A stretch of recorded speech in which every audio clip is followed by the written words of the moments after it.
ಕ್ರಿಸ್ತನಲ್ಲಿ ಅತ್ಯಂತ ಪ್ರೀತಿಯ ದೇವಸಭೆಯೇ ಮತ್ತೊಂದು ಆವರ್ತಿ ಈ ಒಂದು ಶ್ರೇಷ್ಠವಾದ ಸಮಯಕ್ಕಾಗಿ ದೇವರಿಗೆ ಕೋಟಿ ಕೋಟಿ ಸ್ತೋತ್ರಗಳನ್ನು ಸಲ್ಲಿಸುತ್ತನಾಗಿದ್ದೇನೆ. ಇವತ್ತು ನಮ್ಮ ಆತ್ಮೀಯ ಲಾಭಕ್ಕಾಗಿ ಆರಿಸಿಕೊಂಡಿರುವಂಥ ವೇದವಾಕ್ಯವು ಹಳೆಯ ಒಡಂಬಡಿಕೆಯಿಂದ ರೂತುಳ ಪುಸ್ತಕ ಅದರ 1ನೇ ಅಧ್ಯಾಯ 14ರಿಂದ 18 ವಚನಗಳು. ಅದೇ ರೀತಿಯಲ್ಲಿ ಹೊಸ ಒಡಂಬಡಿಕೆಯಿಂದ ಯೋಹಾನ ಬರೆದ ಸುವಾರ್ತೆ 6ನೇ ಅಧ್ಯಾಯ 66ನೇ ವಚನದಿಂದ 71 ವಚನಗಳು. ಇವತ್ತಿನ ನಮ್ಮ ತಲೆಬರೆಹ ಪ್ರಾಮುಖ್ಯವಾಗಿ ನಮ್ಮ ಶೀರ್ಷಿಕೆ ನೋಡಬೇಕಾದರೆ, ಪ್ರಿಯರೇ, ಶಿಲುಬೆಗೆ ಹಾಕಲ್ಪಟ್ಟ ಯೇಸು ಕ್ರಿಸ್ತನ ಉದ್ದೇಶ ಒಡೆಯದ ಒಗ್ಗಟ್ಟಿನ ಕಡೆಗೆ ಎಂಬುದಾಗಿ ನಾವು ಧ್ಯಾನ ಮಾಡಲಿಕ್ಕಿದ್ದೇವೆ. ಕಳೆದ 2 ದಿನಗಳಿಂದ ಶಿಲುಬೆಗೆ ಹಾಕಲ್ಪಟ್ಟ ಯೇಸು ಕ್ರಿಸ್ತನ ಉದ್ದೇಶ ನಮ್ಮನ್ನು ರಕ್ಷಿಸುವಂಥದ್ದು, ಶಿಲುಬೆಗೆ ಹಾಕಲ್ಪಟ್ಟಂಥ ಯೇಸು ಕ್ರಿಸ್ತನ ಕುರಿಚಿತನ ಉದ್ದೇಶ ನನ್ನನ್ನು ಬಂಧನದಿಂದ ಬಿಡಿಸುವಂಥದ್ದು ಎಂಬ ಶೀರ್ಷಿಕೆ ಮೇಲೆ ನಾವು ಮಾತನಾಡುವಂತೆ ಬರ್ತಿದ್ದೇವೆ. ಇವತ್ತು ಸಹ ಶಿಲುಬೆಗೆ ಹಾಕಲ್ಪಟ್ಟ ಯೇಸು ಕ್ರಿಸ್ತನ ಉದ್ದೇಶ ಒಡೆಯದ ಒಗ್ಗಟ್ಟು.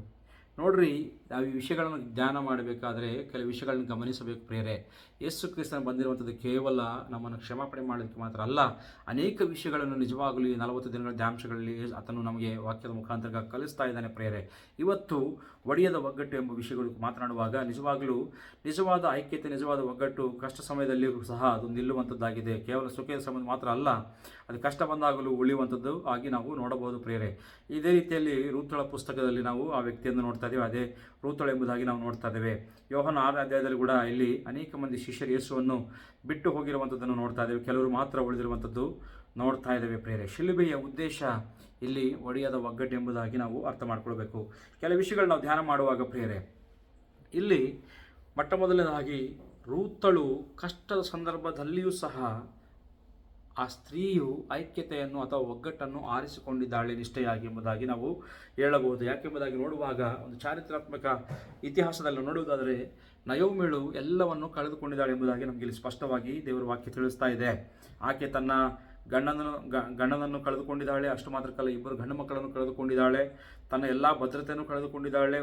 ಊರಲ್ಲಿ ಎಲ್ಲವನ್ನು ಕಳೆದುಕೊಂಡು ಅಷ್ಟು ಮಾತ್ರಕ್ಕೆ ಮುಂದೆ ತನ್ನ ಏನು ಭವಿಷ್ಯತ್ತು ಎಂಬುದಾಗಿ ಆಕೆಗೆ ಸ್ಪಷ್ಟತೆ ಇಲ್ಲದ ಸಂದರ್ಭದಲ್ಲಿಯೂ ಸಹ ಅಲ್ಲಿ 2 ಸಹೋದರರಿಗೆ ಅವಳು ನಯೋಮಿ ಹೇಳ್ತಿದ್ದಾಳೆ, ನೀವಿಬ್ಬರು ಸಹ ನಿಮ್ಮ ಬದುಕನ್ನು ಕಟ್ಟಿಕೊಳ್ಳ್ರಿ ಎಂಬುದಾಗಿ ಹೇಳುವಾಗ ಅದರಲ್ಲಿ ಓರ್ಪಳು ಹತ್ತುಕೊಂಡು ಮುದ್ದಿಟ್ಟು ಆಕೆಯನ್ನು ತಾನು ಅದೇ ರೀತಿಯಲ್ಲಿ ತನ್ನ ಅತ್ತೆಯ ನಯೋಮಿಯನ್ನು ಬಿಟ್ಟು ಹೋಗ್ತಿದ್ದಾಳೆ. ಆದರೆ ರೂತಳು ಮಾತ್ರ ನಯೋಮಿಯನ್ನು ಬಿಟ್ಟು ಬಿಡದೆ ಹೋಗದೆ, ನೀನು ಎಲ್ಲಿ ಹೋಗ್ತೀಯ, ನಾನು ಅಲ್ಲೇ ಬರ್ತೀನಿ, ನಿನ್ನ ಜನಾಂಗವೇ ನನ್ನ ಜನಾಂಗ, ನಿನ್ನ ದೇವರೇ ನನ್ನ ದೇವರು, ಮರಣವು ಬಿಟ್ಟರೆ ನಮ್ಮನ್ನು ಯಾವುದು ಅಗಲಿಸಬಾರದು ಎಂಬುದಾಗಿ ಒಂದು ಶ್ರೇಷ್ಠವಾದ ಒಗ್ಗಟ್ಟಿನ ಮಂತ್ರ ಎಂಬುದಾಗಿ, ಒಗ್ಗಟ್ಟಿನ ಮಾತೆಯಲ್ಲಿ ಮಾತನಾಡ್ತಿದ್ದಾಳೆ ಎಂಬುದಾಗಿ ನಾವು ಸ್ಪಷ್ಟವಾಗಿ ಗಮನಿಸಬಹುದು. ಪ್ರಿಯರೇ, ನಿಜವಾಗಲೂ ಅಷ್ಟು ಮಾತ್ರ ಕಾಲ ಇದೆ. ಯಾಕಂದರೆ ರೂತಳ ಮಾತು ಇದು ಕೇವಲ ಭಾವನಾತ್ಮಕವಾದ ಒಂದು ಅನಿಸಿಕೆ ಅಂತೂ ಅಲ್ಲ, ಇದು ನಿಜವಾಗಲೂ ನಿಬಂಧನೆಯ ಒಂದು ಕಮಿಟ್ಮೆಂಟಿಯ ಒಂದು ಸಮರ್ಪಣೆ ಎಂಬುದಾಗಿ ನಾವು ಗಮನಿಸಬಹುದು. ಯಾಕಂದರೆ ಪ್ರಿಯರೇ, ಇಲ್ಲಿ ನೋಡ್ರಿ, ರೂತಳ ಒಂದು ಐಕ್ಯತೆ, ರೂತಳ ಒಗ್ಗಟ್ಟಿಯಲ್ಲಿ ನಯೋಮಿಯೊಟ್ಟಿಗೆ ಕೆಲವು ವಿಷಯಗಳನ್ನ ಹಂಚ್ಕೊಂಡು ನೋಡೋದಾದರೆ ಅಲ್ಲಿ ಏನು ಕಾಣಬಹುದು ಪ್ರಿಯರೇ? ಆಕೆಯೊಟ್ಟಿಗೆ ಆಸ್ತಿ ಇದೆಯಾದರೆ ಇಲ್ಲ, ಅಲ್ಲಿ ದಾರಿದ್ರ್ಯತೆ, ಅಲ್ಲಿ ಅನಿಶ್ಚಿತೆ ಇದೆ. ಅಷ್ಟು ಮಾತ್ರಕ್ಕಲ್ಲ, ಒಂದು ಸಮಾಜದಲ್ಲಿ ಯಾವ ರೀತಿಯಾದ ಭದ್ರತೆ ಅಲ್ಲಿ ಇಲ್ಲ. ರೂತಳಿಗೆ ಇನ್ನೊಂದು ವಿಷಯ ನೋಡೋದಾದರೆ ಅಲ್ಲಿ ಬೆತ್ಲೆಹೇಮ ಊರು ತನಗೆ ಹೊಸದಾಗಿರುವಂಥ ಅನ್ಯ ದೇಶ ಎಂಬುದಾಗಿ ನೋಡಬಹುದು. ಇಷ್ಟೆಲ್ಲ ಮಧ್ಯದಲ್ಲಿಯೂ ಸಹ ತನ್ನ ಒಗ್ಗಟ್ಟನ್ನು ಅಲ್ಲಿ ಸ್ಪಷ್ಟವಾಗಿ ತೋರಿಸ್ತಾ ಇದ್ದಾಳೆ. ಪ್ರಿಯರೇ, ಇಲ್ಲಿ ವಿಷಯ ನಾವು ಗಮನಿಸಬೇಕಾಗಿರುವಂಥ ವಿಷಯ ಎಂಬುದಾಗಿ ನೋಡುವಾಗ ನಿಜವಾದ ಒಂದು ಐಕ್ಯತೆ, ನಿಜವಾದ ಒಗ್ಗಟ್ಟು ಯಾವಾಗ ತೋರಿ ಬರುತ್ತದೆ ಎಂಬುದಾಗಿ ನೋಡುವಾಗ ಕಷ್ಟಗಳ ಮಧ್ಯದಲ್ಲಿಯೇ, ಎಲ್ಲವನ್ನು ಕಳೆದುಕೊಂಡಿರುವ ಪರಿಸ್ಥಿತಿಗಳ ಮಧ್ಯದಲ್ಲಿಯೇ ನಿಜವಾದ ಒಗ್ಗಟ್ಟು, ನಿಜವಾದ ಐಕ್ಯತೆ, ನಿಜವಾದ ಸಂಬಂಧ ಏನೆಂಬುದಾಗಿ ನಮಗೆ ಖಂಡಿತವಾಗಿ ನಾವು ಇವತ್ತು ಹೇಳಬಹುದು. ಯಾಕಂದರೆ ನಮ್ಮ ಆಡು ಭಾಷೆಗಳು ಗೊತ್ತಿದೆಯಲ್ಲ, ಬೆಲ್ಲ ಇದ್ದರೆ ಇರುವೆ ಎಂಬುದಾಗಿ, ಎಲ್ಲ ಎಲ್ಲಿರುತ್ತೆ ಅಲ್ಲಿ ಇರುವೆ ಎಂಬುದಾಗಿ. ಅದೇ ರೀತಿಯಲ್ಲಿ ಮನುಷ್ಯನ ಜೀವನದಲ್ಲಿ ಸಹ ಎಲ್ಲ ಚೆನ್ನಾಗಿದೆ, ಎಲ್ಲ ಚೆನ್ನ ಸಂಬಂಧಗಳು ಒಗ್ಗಟ್ಟೆಲ್ಲ ಚೆನ್ನಾಗಿ ತೋರಿಸುವಂಥ ವ್ಯಕ್ತಿಗಳಾಗಿ ನಮ್ಮ ಮಧ್ಯದಲ್ಲಿ ಕಾಣ್ತಾರೆ. ಆದರೆ ನಿಜವಾದ ಒಗ್ಗಟ್ಟು, ನಿಜವಾದ ಐಕ್ಯತೆ ಏನೂ ಇಲ್ಲದ ಸಂದರ್ಭದಲ್ಲಿ, ಕಷ್ಟಗಳ ಸಂದರ್ಭದಲ್ಲಿ ನಿಲ್ಲುವಂಥದ್ದೇ ನಿಜವಾದ ಐಕ್ಯತೆ ಎಂಬುದಾಗಿ ಇವತ್ತು ವಾಕ್ಯವು ನಮಗೆ ನಿಜವಾಗಲೂ ಎತ್ತಿ ತೋರಿಸ್ತಾ ಇದೆ. ಪ್ರಿಯರೇ, ಯಾಕಂದರೆ ರೂತಳ ವಿಷಯದಲ್ಲಿ ನೋಡಿಕೊಂಡುವಾಗ ಪ್ರಿಯರೇ, ಆಕೆ ಅನುಕೂಲಕ್ಕೆ ಆಕೆ ಸಂಬಂಧವನ್ನು ಆರಿಸಿಕೊಂಡಿಲ್ಲ, ಅಥವಾ ಆಕೆಯ ಒಂದು ಆರಾಮಿಗಾಗಿ, ಆಕೆಯ ಒಂದು ಚೆನ್ನಾಗಿರ್ಬೋದು ಎಂಬ ಆಶೆಯಿಂದ ಆಕೆ ಸಂಬಂಧವನ್ನು ಏರ್ಪಡಿಸಿಕೊಂಡಿಲ್ಲ. ಆದರೆ ನಿಬದ್ಧತೆಯಿಂದ ಒಂದು ತನ್ನ ಸ್ವಂತ ಗ್ರಾಮವನ್ನು ಬಿಟ್ಟು ತನ್ನ ವಿಶ್ವಾಸದಿಂದ ಅತ್ತೆಯನ್ನು ಹಿಂಬಾಲಿಸಿದಾಳೆ ಎಂಬುದಾಗಿ ನಾವು ನೋಡಬಹುದು. ಪ್ರಿಯರೇ, ಇಲ್ಲಿ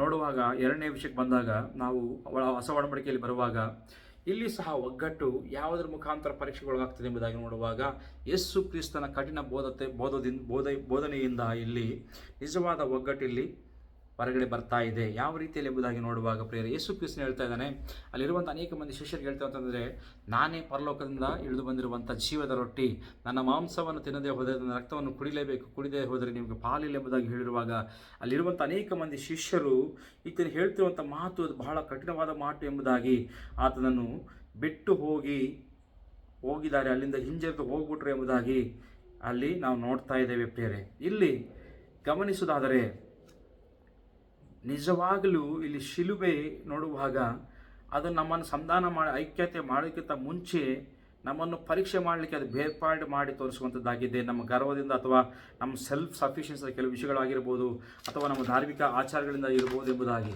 ಯಾಕಂದರೆ ನೋಡ್ರಿ, ಅದಕ್ಕೆ ಇದು ಮುಗಿದ ಮೇಲೆ ಯೇಸು ಸ್ವಾಮಿ ಕೇಳ್ತಾ ಇರುವಂಥ ಮಾತೆ ಎಂಬುದಾಗಿ ನೋಡುವಾಗ 12 ಮಂದಿ ಶಿಷ್ಯರೊಟ್ಟಿಗೆ ನೀವು ಸಹ ಹೋಗ್ತೀರಾ ಅಂತ ಕೇಳಿದಾಗ ಪೇತ್ರನು ಹೇಳ್ತಾ ಇದ್ದಾನೆ, ಪ್ರಭುವೇ, ನಾವು ಯಾರ ಬಳಿಗೆ ಹೋಗೋಣಪ್ಪ ಕರ್ತನೆ, ನಿನ್ನಲ್ಲಿಯೇ ನಿತ್ಯ ಜೀವದ ವಾಕ್ಯಗಳು ಉಂಟೆಂಬುದಾಗಿ ನಮಗೆ ಗೊತ್ತಿದೆ ಎಂಬುದಾಗಿ ಆತನು ಹೇಳ್ತಿರುವಂಥ ಮಾತನ್ನು ನಾವು ನೋಡಬಹುದು. ಇಲ್ಲಿ ನಿಜವಾಗಲೂ ರೂತಳು ಸಹ ಅದನ್ನೇ ಮಾತನ್ನು ನೆನ್ನುಬಿಟ್ರೆ ನಾನು ಎಲ್ಲಿಗೂ ಹೋಗಂಗಿಲ್ಲ ಅಂತ ಹೇಳ್ತಿದ್ದಾಳೆ. ಪೇತ್ರನು ಸಹ ಅದೇ ರೀತಿಯಲ್ಲಿ ನಿನ್ನಲ್ಲೇ ನಿತ್ಯ ಜೀವದ ಮಾತುಗಳಿವೆ ಎಂಬುದಾಗಿ ಆತನು ನಿನ್ನುಬಿಟ್ರೆ ನಾವು ಎಲ್ಲಿಗೆ ಹೋಗೋಣ ಎಂಬುದಾಗಿ ಆತನು ಹೇಳ್ತಿದ್ದಾನೆ. ಇಬ್ಬರೂ ಸಹ ಇಲ್ಲಿ ಮಾತು ನಾವು ಏನು ಗಮನಿಸಬೇಕೆಂಬುದಾಗಿ ನೋಡುವಾಗ ಒಡೆಯದ ಒಗ್ಗಟ್ಟನ್ನು ನಾವಿಲ್ಲಿ ಕಾಣಬಹುದು. ಒಡೆಯಲಾರದಷ್ಟು ಐಕ್ಯತೆಯನ್ನು ಇಲ್ಲಿ ನಾವು ಕಾಣಬಹುದು ಪ್ರಿಯರೇ. ಕ್ರಿಸ್ತನು ಶಿಲುಬೆಗೆ ಹಾಕಲ್ಪಟ್ಟ ಕ್ರಿಸ್ತನ ಉದ್ದೇಶ ಯಾಕೆ ಶಿಲುಬೆಯು ಆ ಐಕ್ಯತೆಯನ್ನು ಯಾವ ರೀತಿಯಲ್ಲಿ ಅದು ಉಂಟು ಮಾಡುವಂಥದ್ದು ಎಂಬುದಾಗಿ ನಾವು ನೋಡುವುದಾದರೆ, ನಿಜವಾಗಲೂ ಶಿಲುಬೆಯಲ್ಲಿ 3 ವಿಷಯಗಳನ್ನು ನಮಗೆ ಸ್ಪಷ್ಟವಾಗಿ ನಮಗೆ ತೋರಿಸಿಕೊಡುವಂಥದ್ದಾಗಿದೆ. ಆ ಒಂದು ಒಡೆಯದ ಒಗ್ಗಟ್ಟಿನ ಕುರಿತಾಗಿರುವಂಥದ್ದು ಮೊಟ್ಟ ಮೊದಲನೇ ವಿಷಯ ನೋಡುವಾಗ ಪ್ರಿಯರೇ, ಅದು ನಾವು ಏನು ನೋಡಬೇಕೆಂಬುದಾಗಿ ನೋಡುವಾಗ ಪ್ರಿಯರೇ, ಇಲ್ಲಿ ಮೊಟ್ಟ ಮೊದಲನೇ ವಿಷಯ ಕಷ್ಟದ ಸಂದರ್ಭದಲ್ಲಿಯೂ ಸಹ ಭಾಗಸ್ವಾಮಿಯಾಗಿ ನಮ್ಮ ಐಕ್ಯತೆಯಲ್ಲಿ ಇರುವಂಥದ್ದು. ನಿಜವಾಗಲೂ ರೂತಳು ಅದೇ ರೀತಿಯಲ್ಲಿ ನಮಗೆ ಇಲ್ಲಿ ನಯೋಮಿಯ ಕಷ್ಟ ಸಂದರ್ಭದಲ್ಲಿಯೂ ಸಹ ಅತ್ತೆಯನ್ನು ಬಿಟ್ಟಿಲ್ಲ ಎಂಬುದಾಗಿ ನೋಡ್ತಾ ಇದ್ದೇವೆ. ಅದೇ ರೀತಿಯಲ್ಲಿ ಶಿಷ್ಯರು ಸಹ ಅವರು ಕನ್ಫ್ಯೂಷನಲ್ಲಿ ಒಂದು ಸ್ಪಷ್ಟತೆ ಇಲ್ಲದಿದ್ದರೂ ಸಹ ಯೇಸುವಿನ ಮಾತುಗಳ ಬಗ್ಗೆ ಆತನನ್ನು ಕೆಲವು ಮಂದಿ ಶಿಷ್ಯರು ಆತನನ್ನು ಬಿಟ್ಟು ಹೋಗಿಲ್ಲ ಎಂಬುದಾಗಿ ನಾವು ನೋಡ್ತಾ ಇದ್ದೇವೆ. ಪ್ರಿಯರೇ, ಶಿಲುಬೆ ನಮಗೆ ಇಲ್ಲಿ ಏನು ಕಲಿಸ್ಕೊಡ್ತದೆ ಎಂಬುದಾಗಿ ನೋಡುವಾಗ ಆತನ ಕಷ್ಟದಲ್ಲಿ ಆತನ ಎಲ್ಲ ವಿಷಯಗಳಲ್ಲಿ ನಾವು ಪಾಲುದಾರರಾಗಬೇಕು. ನಿಜವಾದ ಐಕ್ಯತೆ, ನಿಜವಾದ ಆ ಶಕ್ತಿಯನ್ನು ಪಡೆದುಕೋಬೇಕಂದ್ರೆ ಆತನ ಎಲ್ಲ ವಿಷಯದಲ್ಲಿ ಪಾಲುಗಾರರಾಗಬೇಕೆಂಬುದಾಗಿ ಅಪೊಸ್ತಲನಾದ ಪೌಲನು ಒಂದು ಕಡೆ ಮಾತನ್ನು 6ನೇ ಅಧ್ಯಾಯ ರೋಮಾಪುರದ ಪತ್ರಿಕೆ 6ನೇ ಅಧ್ಯಾಯದಲ್ಲಿ ಆತನು ಸ್ಪಷ್ಟವಾಗಿ ಹೇಳ್ತಾ ಇರುವಂಥ ಮಾತೇನೆಂಬುದಾಗಿ ನೋಡುವಾಗ 5ನೇ ವಚನದಲ್ಲಿ, ಹೇಗೆಂದರೆ ನಾವು ಆತನ ಮರಣಕ್ಕೆ ಸಾದೃಶ್ಯವಾದ ಮರಣವನ್ನು ಹೊಂದಿ ಆತನಲ್ಲಿ ಐಕ್ಯವಾಗಿದ್ದರೆ ಆತನ ಪುನರುತ್ಥಾನಕ್ಕೆ ಸಾದೃಶ್ಯವಾದ ಪುನರುತ್ಥಾನವನ್ನು ಹೊಂದಿ ಆತನಲ್ಲಿ ಐಕ್ಯವಾಗಿವು. ನೋಡ್ರಿ, ಇಲ್ಲಿ ಸ್ಪಷ್ಟವಾಗಿ ಸಾದೃಶ್ಯವಾದ ಮರಣವನ್ನು ಹೊಂದಿ ಆತನಲ್ಲಿ ಐಕ್ಯವಾಗಿದ್ದರೆ ಆತನ ಪುನರುತ್ಥಾನಕ್ಕೆ ಸಾದೃಶ್ಯವಾದ ಪುನರುತ್ಥಾನವನ್ನು ಹೊಂದಿ ಆತನಲ್ಲಿ ಐಕ್ಯವಾಗಿವು. ಅದರ ಅರ್ಥ ಏನೆಂಬುದಾಗಿ ನೋಡುವಾಗ ಆತನ ಶ್ರಮ ಕಷ್ಟಗಳಲ್ಲಿ ನಾವು ಸಹ ಪಾಲುಗಾರರಾಗಬೇಕೆಂಬುದಾಗಿ ಆತನು ಅಪೇಕ್ಷೆ ಪಡುವಂತನಾಗಿದ್ದಾನೆ. ಯಾಕಂದರೆ ಸ್ವತಃ ತಾನೇ ಫಿಲಿಪ್ಪಿಯರ ಬರೆದ ಪತ್ರಿಕೆಯಲ್ಲಿ 3ನೇ ಅಧ್ಯಾಯದಲ್ಲಿ ಒಂದು ಮಾತನ್ನು ಹೇಳ್ತಿದ್ದಾನೆ 10ನೇ ವಚನದಲ್ಲಿ, ಆತನನ್ನು ಆತನ ಪುನರುತ್ಥಾನದಲ್ಲಿರುವ ಶಕ್ತಿಯನ್ನು ಆತನ ಬಾಧೆಗಳಲ್ಲಿ ಪಾಲುಗಾರನಾಗಿರುವ ಪದವಿಯನ್ನು ತಿಳ್ಕೊಂಡು ಆತನ ಮರಣದ ವಿಷಯದಲ್ಲಿ ಆತನಿಗೆ ಸ್ವರೂಪನಾಗಬೇಕೆಂಬುದೇ ನನ್ನ ಕುತೂಹಲವಾಗಿದೆ. ಪೌಲನ ಕುತೂಹಲ ಏನೆಂಬುದಾಗಿ ನೋಡುವಾಗ ಕ್ರಿಸ್ತನ ಶ್ರಮೆ, ಆತನ ಪಟ್ಟಿರುವಂಥ ಶ್ರಮೆಗಳಲ್ಲಿ ಸಹ ಪಾಠಿಯಾಗಬೇಕೆಂಬುದಾಗಿ ಆತನು ಸಹ ಹಂಚಿಕೊಳ್ಳಬೇಕೆಂಬುದೇ ಆತನ ಕುತೂಹಲ ಎಂಬುದಾಗಿ ಆತನು ಹೇಳುವಂಥ ಮಾತುಗಳನ್ನು ನಾವು ನೋಡ್ತಾ ಇದ್ದೇವೆ. ನಿಜವಾಗ್ಲೂ ಇವತ್ತು ಕ್ರಿಸ್ತನ ಶಿಲುಬೆ ನಮಗೆ ಕಲಿಸಿಕೊಡುವಂಥ ಐಕ್ಯತೆ ಎಂಬುದಾಗಿ ನೋಡುವಾಗ ಪ್ರಿಯರೇ, ಅದು ಕೇವಲ ಹೇಳಿಕೊಡುವಂಥದ್ದಲ್ಲ, ಅದು ಮಾಡಿ ತೋರಿಸುವಂಥದ್ದು, ನಮ್ಮನ್ನು ಅದರಲ್ಲಿ ನಡಿಬೇಕೆಂಬುದಾಗಿ ಅಪೇಕ್ಷೆ ಪಡುವಂಥದ್ದಾಗಿದೆ. ಅಷ್ಟು ಮಾತ್ರಕ್ಕಲ್ಲ, 2ನೇ ವಿಷಯದ ನೋಡುವಾಗ ಆ ಒಂದು ಸ್ಪಷ್ಟತೆಯ ನಿಬದ್ಧತೆಯ ಸಮರ್ಪಣೆ ಅದು ಹುಟ್ಟಿಸುವಂಥದ್ದಾಗಿದೆ ಪ್ರಿಯರೇ. ಇಲ್ಲಿ ನೋಡುವುದಾದರೆ ರೂತಳು ತನಗಿರುವಂಥ ಎಲ್ಲ ಭದ್ರತೆಯನ್ನು, ಆ ಒಂದು ಮೋಯಾಬ ದೇಶದಲ್ಲಿರುವಂಥ ಎಲ್ಲ ಭದ್ರತೆಯನ್ನು ಬಿಟ್ಟುಕೊಂಡು ಅತ್ತೆಯೊಟ್ಟಿಗೆ ಹಿಂಬಾಲಿಸುವಂಥ ವಿಷಯವನ್ನು ನೋಡ್ತಾ ಇದ್ದೇವೆ. ಪೇತ್ರನು ಸಹ ಅಲ್ಲಿರುವಂಥ ಜನ ತೊರೆದು ಹೋಗಿರುವಂಥ ಎಲ್ಲ ಜನಗಳನ್ನು ಬಿಟ್ಟುಕೊಂಡು ಯೇಸು ಕ್ರಿಸ್ತನೊಟ್ಟಿಗೆ ಆತನು ಉಳಿದುಕೊಂಡಿರುವಂಥದ್ದನ್ನು ನಾವು ನೋಡ್ತಾ ಇದ್ದೇವೆ. ನಿಜವಾದ ಶಿಲುಬೆ ನಾವು ನೋಡುವಾಗ ಅದು ಏನು ನಮ್ಮನ್ನು ಅಪೇಕ್ಷೆ ಪಡುವಂಥದ್ದು ಎಂಬುದಾಗಿ ನೋಡುವಾಗ, ನಿನ್ನನ್ನು ನೀನು ಪ್ರತ್ಯೇಕವಾಗಿ ಸಮರ್ಪಣೆ ಮಾಡಿಕೊಳ್ಳುವಂಥ ಒಗ್ಗಟ್ಟು, ಐಕ್ಯತೆ ನಿನ್ನಲ್ಲಿ ಇರಬೇಕೆಂಬುದೇ ಅಪೇಕ್ಷೆ ಪಡುವಂಥದ್ದಾಗಿದೆ. ಪ್ರಿಯವಾದ ದೇವರ ಜನಾಂಗದಲ್ಲಿ ನೋಡ್ರಿ, ಯೇಸು ಕ್ರಿಸ್ತನು ಸಹ ಅನೇಕ ಮಂದಿ ಶಿಷ್ಯರನ್ನು ಗೂಡಿಸಬೇಕೆಂಬುದಾಗಿ ಆತನು ಏನೋ ಇಲ್ಲೇ ಹೇಳಿಲ್ಲ. ಆದರೆ ಇದ್ದದ್ದನ್ನೇ ನಿಜವಾದ ಸತ್ಯವನ್ನೇ ಹೇಳಿ ಆತನ ನಿಜವಾದ ಮಾತುಗಳನ್ನೇ ಮಾತನಾಡಿರುವಂಥದ್ದನ್ನು ಅದರ ನಿಜವಾದ ಐಕ್ಯತೆ ಏನೆಂಬುದಾಗಿ ಅಲ್ಲಿ ತೋರಿಸ್ಕೊಡ್ತದೆ ಎಂಬುದಾಗಿ ನಾವು ನೋಡಬಹುದು ಪ್ರಿಯರೇ. ಯಾಕಂದರೆ ನಿಜವಾದ ಐಕ್ಯತೆ ಎಷ್ಟು ಮಾತ್ರಕ್ಕೂ ಅದು ಗುಂಪು ಹೇಳುವುದು ಆಗುವುದಿಲ್ಲ, ಆದರೆ ನನ್ನ ವೈಯಕ್ತಿಕ ಸಮರ್ಪಣೆಯಿಂದ ಆರಂಭವಾಗುತ್ತದೆ ಎಂಬುದಾಗಿ ನಾನು ಹೇಳಲಿಕ್ಕೆ ಇಷ್ಟಪಡ್ತೇನೆ ಪ್ರಿಯರೇ. ಮೂರನೇದಾಗಿ ನೋಡುವಾಗ ಅದು ಒಂದು ಒಡಂಬಡಿಕೆ, ಅದೆಷ್ಟು ಮಾತ್ರಕ್ಕೂ ಐಕ್ಯತೆ ಅಥವಾ ಒಗ್ಗಟ್ಟು ಎಂಬುದಾಗಿ ನೋಡುವಾಗ ಅದು ಒಂದು ಒಡಂಬಡಿಕೆ ಸೂಚನೆ ಆಗಿದೆ, ಅದೆಷ್ಟು ಮಾತ್ರಕ್ಕೂ ಭಾವನಾತ್ಮಕವೂ ಆದದ್ದು ಅಲ್ಲ. ಇಲ್ಲಿ ನೋಡುವಾಗ ಉದಾಹರಣೆಗೆ ಓರ್ಫಾಳು ನೋಡಿದಾಗ ಆಕೆ ಹತ್ತಿದಾಳೆ, ಅತ್ತೆಯನ್ನು ಮುತ್ತಿಟ್ಕೊಂಡ್ಲು, ಬಿಟ್ಟು ಹೋದಲು. ಎರಡನೇದಾಗಿ ನೋಡುವಾಗ ಅನೇಕ ಮಂದಿ ಶಿಷ್ಯರಲ್ಲಿ ಯೇಸು ಕ್ರಿಸ್ತನ ಮಾತುಗಳನ್ನು ಕೇಳಿದ್ದಾರೆ, ಆತನು ಕೊಟ್ಟಿರುವಂಥದ್ದು ಅದಕ್ಕಿಂತ ಮುಂಚೆ ಎಲ್ಲ ಲಾಭವನ್ನು ಪಡೆದಿದ್ದಾರೆ, ಬಿಟ್ಟು ಹೋಗಿದ್ದಾರೆ ಎಂಬುದಾಗಿ ನೋಡ್ತಾ ಇದ್ದಾವೆ. ಇಲ್ಲಿ ಎಷ್ಟು ಮಾತ್ರಕ್ಕೂ ಒಂದು ಭಾವನಾತ್ಮಕವಾದಂಥ ವಿಷಯಗಳು ಇಲ್ಲಿ ಒಡಂಬಡಿಕೆ ಆಗುವುದಿಲ್ಲ ಪ್ರಿಯರೇ.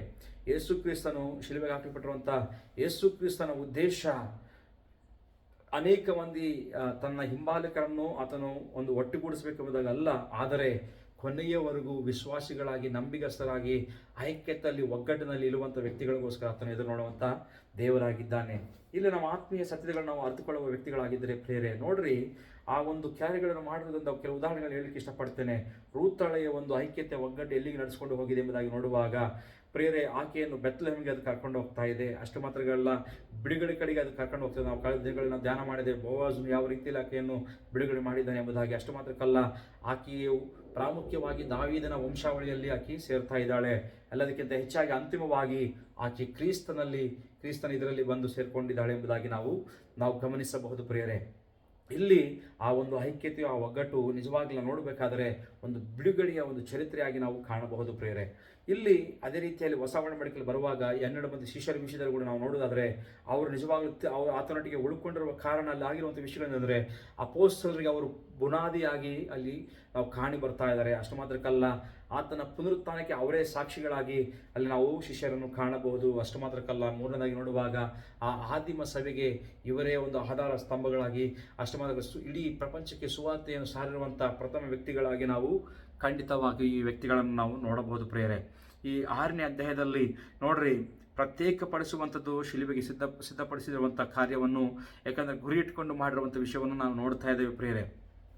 ಯಾಕಂದರೆ ನಾವು ಕಲ್ತುಕೋಬೇಕಾಗಿರೋ ವಿಷಯಗಳಿರ್ತಂದರೆ ಕಷ್ಟದ ಸಮಯದಲ್ಲಿಯೂ ಸಹ ನಾವು ಆತನೊಟ್ಟಿಗೆ ನಿಲ್ಲಬೇಕಾಗಿದೆ. ಕೆಲವು ಮಂದಿ ವಿಶ್ವಾಸಿಗಳು ಯೇಸು ಕ್ರಿಸ್ತನನ್ನು ಕೇವಲ ಅದ್ಭುತ ಕಾರ್ಯಗಳಿಗೋಸ್ಕರ, ಕೆಲವು ಅದ್ಭುತ ಆಶ್ಚರ್ಯ ಕಾರ್ಯಗಳಿಗೋಸ್ಕರ, ಕೆಲವು ಉಪಯೋಗ ಅವರಿಗೆ ಬೇಕಾಗಿರುವಂಥ ಅವಶ್ಯಕವಾದಂಥ ಮೇಲುಗಳಿಗೋಸ್ಕರ ಮಾತ್ರ ಆತನನ್ನು ಹಿಂಬಾಲಿಸುವಂಥ ವ್ಯಕ್ತಿಗಳಾಗಿದ್ದಾರೆ.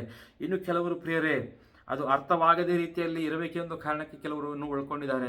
ಇನ್ನು ಕೆಲವರು ಆತನ ಕಠಿಣ ಬೋಧೆ ಇದು ನಮ್ಮ ಕೈಲಿ ಆಗುವುದಿಲ್ಲ ಪಾಠಿಸಲಿಕ್ಕೆ ಎಂಬುದಾಗಿ ಬಿಟ್ಟು ಹೋಗಿರುವಂಥ ವ್ಯಕ್ತಿಗಳು ಅನೇಕ ಮಂದಿ ಇವತ್ತು ಪ್ರಪಂಚದಲ್ಲಿದ್ದಾರೆ. ಕೆಲವರು ಅವರ ಪ್ರಾರ್ಥನೆಗಳಿಗೆ ಸದುತ್ತರವು ಬರ್ತಾ ಇಲ್ಲ ಎಂಬುದಾಗಿ ಅವರು ತಾಳ್ಮೆಯಿಲ್ಲದ ದೇವರಿಂದ ಬಿಟ್ಟು ಹೋಗಿರುವಂಥ ವಿಶ್ವಾಸಗಳನ್ನು ಇವತ್ತು ನಾವು ನೋಡ್ತಾ ಇದ್ದೇವೆ ಪ್ರಿಯರೇ. ನಿಜವಾಗಲೂ ಇದನ್ನು ಯಾವುದೇ ಪರಿಸ್ಥಿತಿ ಆಗಲಿ ಕೊನೆಯವರೆಗೂ ಉಳಿಯುವಂಥದ್ದು ನಿಜವಾದ ಒಗ್ಗಟ್ಟು ಎಂಬುದಾಗಿ ನಾವು ತಿಳ್ಕೋಬೇಕು. ಇವತ್ತು ನಾವು ಯಾವ ರೀತಿಯಲ್ಲಿದ್ದೇವೆ ಪ್ರಿಯರೇ?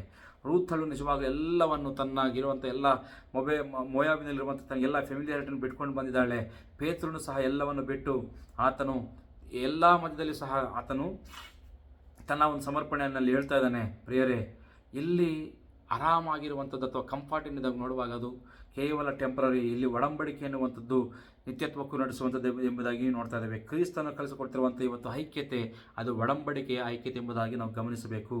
ನಾವು ನೋಡುವಾಗ ಪ್ರಿಯರೇ, ನಮ್ಮನ್ನು ನಾವು ಗಮನಿಸಿಕೊಂಡಾಗ ಇವತ್ತು ನಮ್ಮಲ್ಲಿ ಪ್ರಶ್ನೆ ನಾವು ಹಾಕ್ಕೊಳ್ಳುವಾಗ ನಿಜವಾದ ಐಕ್ಯತೆ, ನಿಜವಾದ ಒಗ್ಗಟ್ಟು ನಮ್ಮಲ್ಲಿದೆಯಾ ಇವತ್ತು ಎಂಬುದಾಗಿ ಪ್ರಶ್ನೆ ಮಾಡುವಾಗ ಅದು ನಿಜವಾಗಲೂ ನಮ್ಮಲ್ಲಿರುವಂಥ ಐಕ್ಯತೆ ಕ್ರಿಸ್ತನೊಟ್ಟಿಗೆ ಅದು ಭಾವನಾತ್ಮಕವಾದದ್ದ ಅಥವಾ ಒಡಂಬಡಿಕೆಯ ಐಕ್ಯತೆ ಎಂಬುದಾಗಿ ನಾವು ಪ್ರಶ್ನೆ ಮಾಡಿಕೊಳ್ಳಬೇಕಾಗಿದೆ.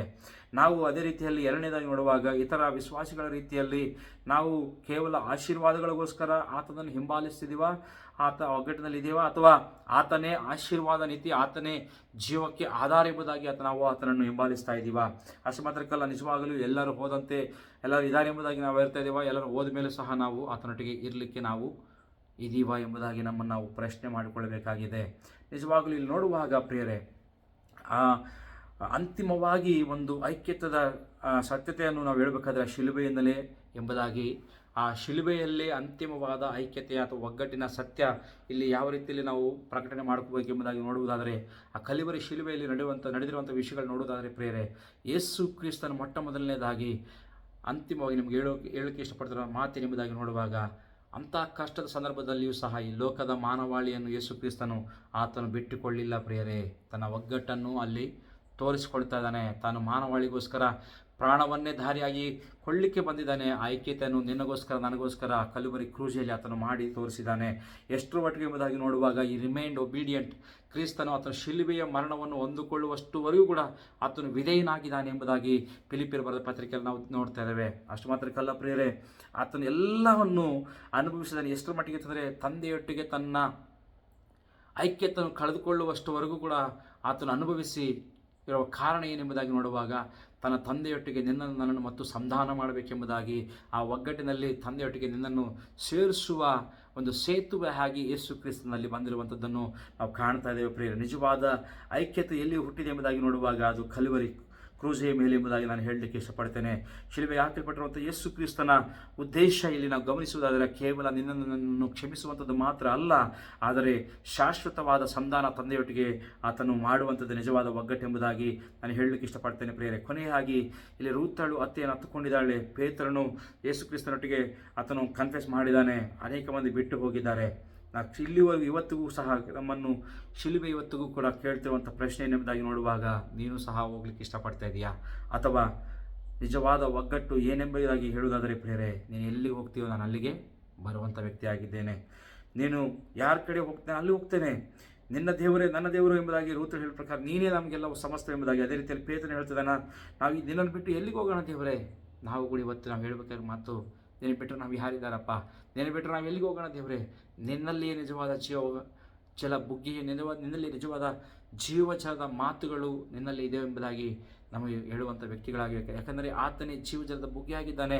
ಆತನಲ್ಲಿಯೇ ಸಮಸ್ತವೂ ಇದೆ. ಆತನಿಂದಲೇ ಸಮಸ್ತವು ಸೃಷ್ಟಿಯಾಗಿದೆ ಪ್ರೇರೆ. ಆತನಿಂದಲೇ ಎಲ್ಲವೂ, ಆತನೇ ಸಮಸ್ತವನ್ನು ಮಾಡಿ ನಿನಗೋಸ್ಕರ ನನಗೋಸ್ಕರ ಮಾಡಿ ಮುಗಿಸಿದ್ದಾನೆ. ಆತನ ಬಿಟ್ಟು ನಾವು ಏನು ಮಾಡಲಿಕ್ಕೆ ಸಾಧ್ಯ? ಈ ಸತ್ಯವನ್ನು ನಾವು ಅರಿತುಕೊಳ್ಳೋದಾದರೆ ನಿಜವಾದ ಒಗ್ಗಟ್ಟು, ಒಡೆಯದ ಒಗ್ಗಟ್ಟು ಆತನಲ್ಲೇ ಇದೆ ಎಂಬುದಾಗಿ ತಿಳ್ಕೊಂಡು ಆತನಿಗೋಸ್ಕರ ನಾವು ಜೀವಿಸುವ ಮಕ್ಕಳಾಗಿರಬೇಕೆಂಬುದೇ ಆತನ ಉದ್ದೇಶ. ಇವತ್ತಿನ ನಾವು ಓದಿಕೊಂಡ್ರ ಪ್ರಕಾರ ಶಿಲುಬೆಗೆ ಹಾಕಲ್ಪಟ್ಟಿರುವಂಥ ಯೇಸು ಕ್ರಿಸ್ತನ ಉದ್ದೇಶ ಎಷ್ಟು ಮಾತ್ರಕ್ಕೂ ಅದು ನಮ್ಮ ಕಷ್ಟಗಳ ಮಧ್ಯದಲ್ಲಿ, ನಮ್ಮ ಪರಿಸ್ಥಿತಿಗಳ ಮಧ್ಯದಲ್ಲಿ ತನ್ನೊಟ್ಟಿಗಿರುವಂಥ ಒಗ್ಗಟ್ಟು, ಐಕ್ಯತೆ ಒಡೆಯಬೇಕೆಂಬುದಲ್ಲ. ಎಂದೆಂದಿಗೂ ಶಾಶ್ವತವಾದ ಒಗ್ಗಟ್ಟು, ಐಕ್ಯತೆ ಆತನೊಟ್ಟಿಗೆ ನಾವು ಇರಬೇಕೆಂಬುದೇ ಆತನ ಆಶೆ. ಆ ಆಶೆಯ ಪ್ರಕಾರ ನಾವು ಜೀವಿಸೋಣ. ದೇವರು ನಮ್ಮೆಲ್ಲರನ್ನು ಆಶೀರ್ವಾದ ಮಾಡಲಿ. ಆಮೇನ್.